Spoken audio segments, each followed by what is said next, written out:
सोचिए, जैसे हर घर का एक पता होता है ना चिट्ठी पहुंचाने के लिए, ठीक वैसे ही इंटरनेट की दुनिया में हर डिवाइस, चाहे वो फोन हो या लैपटॉप, उसका भी एक यूनिक पता होता है।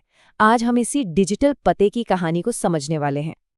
तो सवाल ये है कि जब कोई ऑनलाइन होता है तो उसका असली पता क्या होता है, इंटरनेट पर उसकी पहचान क्या है। इसी डिजिटल पते को कहते हैं आईपी एड्रेस, मतलब इंटरनेट प्रोटोकॉल एड्रेस। आसान भाषा में कहें तो ये किसी भी डिवाइस का डिजिटल घर का पता है। लेकिन यहाँ एक मजेदार बात है, सारे इंटरनेट एड्रेस एक जैसे नहीं होते। असल में इंटरनेट के दो वर्जन्स हैं और उनके पते भी एक दूसरे से बिल्कुल अलग हैं। चलिए देखते हैं IPv4 और IPv6 की इस कहानी को। तो देखिए, जो पुराना सिस्टम था IPv4, वो 1981 से चला आ रहा है। लेकिन जैसे जैसे इंटरनेट फैला, ये साफ हो गया कि इतने पतों से काम नहीं चलेगा, हमें और चाहिए। और बस इसी ज़रूरत को पूरा करने के लिए 1998 में लाया गया IPv6। अब इन दोनों में जो सबसे बड़ा फर्क है वो है इनके साइज का। IPv4 एक 32 बिट एड्रेस इस्तेमाल करता है, जबकि IPv6 सीधा 128 बिट का। अब ये सुनने में तो बस एक टेक्निकल बात लगती है, लेकिन इसका असर बहुत बहुत बड़ा है। तो असल में 32 बिट का मतलब क्या हुआ? इसका मतलब है कि IPv4 सिस्टम के पास एक लिमिट थी। वो सिर्फ लगभग 4.3 अरब यूनिक एड्रेस ही बना सकता था। और बस यहीं पर IPv4 की सबसे बड़ी कमजोरी सामने आती है। आज की दुनिया में जहां हर किसी के पास फोन, लैपटॉप, स्मार्ट वॉच, ना जाने क्या क्या है, वहां 4.3 अरब एड्रेस तो कुछ भी नहीं है। वहीं दूसरी तरफ IPv6 वो 79 ऑक्टिलियन से भी ज़्यादा एड्रेस दे सकता है। ये नंबर इतना बड़ा है कि हम सोच भी नहीं सकते कि एड्रेस कभी ख़त्म भी होंगे। देखने में भी ये एक दूसरे से बिल्कुल अलग हैं। IPv4 एड्रेस में सिर्फ नंबर्स होते हैं, लेकिन IPv6 एड्रेस में नंबर्स और अक्षर दोनों का इस्तेमाल होता है। इसीलिए वो देखने में काफ़ी लंबे और कॉम्प्लेक्स लगते हैं।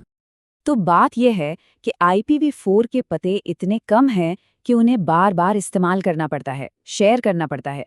और बस यहीं से हमारी ऑनलाइन प्रिवेसी यानी निजता से जुड़ी चिंताएं शुरू हो जाती हैं। तो किसी का भी IP एड्रेस उसके बारे में क्या-क्या बता सकता है?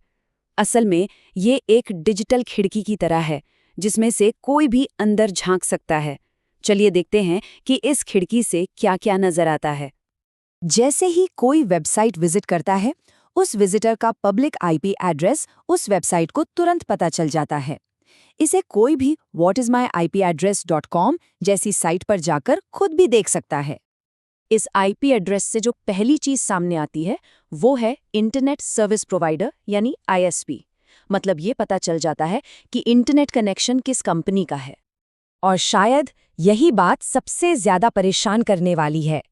एक IP एड्रेस से किसी की असल लोकेशन का अंदाजा लगाया जा सकता है, जैसे कि शहर, इलाका और देश। यानी डिजिटल पते से असली दुनिया के पते तक का सुराग मिल सकता है। तो क्या इस डिजिटल दुनिया में प्राइवेसी बचाने का कोई तरीका है भी? जी हाँ, बिल्कुल है। और यहीं पर एंट्री होती है एक डिजिटल ढाल की। अच्छी खबर ये है कि अपने असली इंटरनेट एड्रेस को दुनिया की नज़रों से छिपाना और उसे सुरक्षित रखना पूरी तरह से मुमकिन है। और इसका जवाब है VPN यानी वर्चुअल प्राइवेट नेटवर्क। इसे ऐसे समझिए कि ये एक टेक्नोलॉजी है जो किसी भी डिवाइस और इंटरनेट के बीच एक प्राइवेट और सेफ सुरंग बना देती है। अच्छा, ये काम कैसे करता है?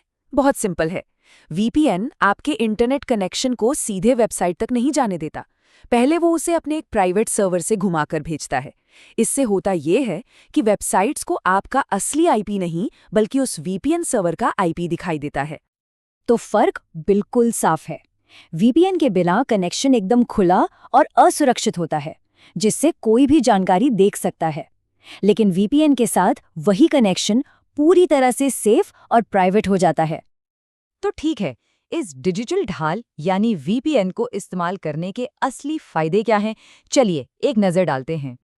VPN इस्तेमाल करने के कई कमाल के फायदे हैं। सबसे पहला, ये असली IP एड्रेस को छिपा देता है। दूसरा, ये ऑनलाइन भेजे गए सारे डेटा को एन्क्रिप्ट कर देता है, यानी उसे सेव बना देता है। ये लोकेशन को भी छिपाता है। और तो और, कई बार ब्लॉक की गई वेबसाइट्स तक पहुंचने में भी मदद करता है। और हाँ, एक बहुत ज़रूरी बात, जब भी कोई पब्लिक वाईफाई इस्तेमाल करता है, जैसे किसी कैफ़े में या एयरपोर्ट पर, तो वो नेटवर्क अक्सर सेफ नहीं होते। ऐसे में वीपीएन उस नेटवर्क पर भी डेटा को पूरी तरह से सुरक्षित रखता है। तो ये सब हमें एक बहुत ही ज़रूरी सवाल पे लाकर खड़ा कर देता है। हम सब जो अपना डिजिटल फुटप्रिंट यानी डिजिटल निशान पीछे छोड़ते जा रहे हैं, क्या वो वाकई सुरक्षित है?